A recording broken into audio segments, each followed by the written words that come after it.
আজকে প্রায় 1000 আপনার বাইক হবে, কমপক্ষে 1000 বাইক হবে।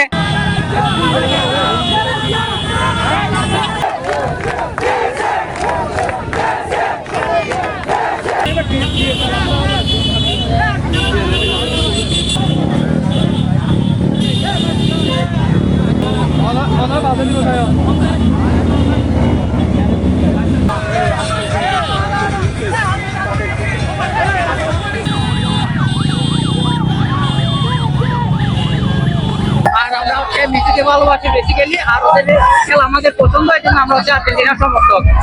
আর আমরা এই জন্য আর্জেন্টিনাকে ভালোবাসি। আর হচ্ছে আমরা সবাই আজকে দিনটা সবাই মিলে আমরা টেকনাফের অনেক হচ্ছে ছেলেরা আজকে দিনটা আমরা উদযাপন করতেছি। ইনশাআল্লাহ 2022 আপনারা দেখছেন কিভাবে হচ্ছে তারা হচ্ছে এই ফাইনালে হচ্ছে কাপ নিয়ে গেছে। ইনশাআল্লাহ এবারও 2026-এ তারা ইনশাআল্লাহ এবারও হচ্ছে আমরা আশাবাদী তারা অবশ্যই নিয়ে যাবে ইনশাআল্লাহ। আমরা আশাবাদী, আমরা সর্বোচ্চ আশাবাদী, কারণ আমরা 22-এর পরে আমরা আবার 24 কোপাও নিয়েছিলাম। তো আমরা আশাবাদী হচ্ছে আমরা গতবারে 22-এ আপনার বিচে আমরা নীলা থেকে টেকনাফ পয়খান থেকে যেভাবে আমরা র্যালি করে আসছি তার আরো শত গুণ বেশি আসছে। আজকে প্রায় 1000 আপনার বাইক হবে, কমপক্ষে 1000 বাইক হবে, আরো বিভিন্ন যাতায়াত মাধ্যম দিয়ে সবাই আছে।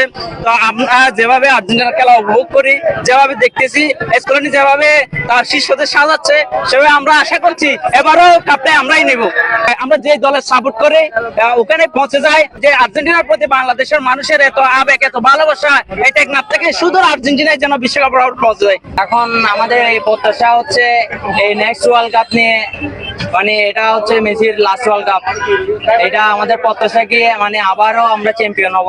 আমাদের এখন হচ্ছে 3টা স্টার, ইনশাআল্লাহ নেক্সট টাইম 4 স্টার লোডিং ইনশাআল্লাহ। স্কলানি আছে, উনি বিশ্বের সেরা কোচ, উনি গতবার চমকপ্রদ দেখাইছেন। এবারও আশা করি তার টিম বিশ্বের সেরা একটা টিম হয়েছে। আমাদের শৈল্পিক যে ফুটবলার, তাদের শৈল্পিক পায়ের কারুকাজের মাধ্যমে বিশ্বনন্দিত খেলা উপহারের মাধ্যমে আমাদের আর্জেন্টিনা আবার আমাদেরকে সেই বিশ্ব চ্যাম্পিয়নের তকমা গায়ে লাগাবে। আমরা সে গৌরব অর্জন করবো বলে আমরা আশাবাদী, খুব বেশি আশাবাদী।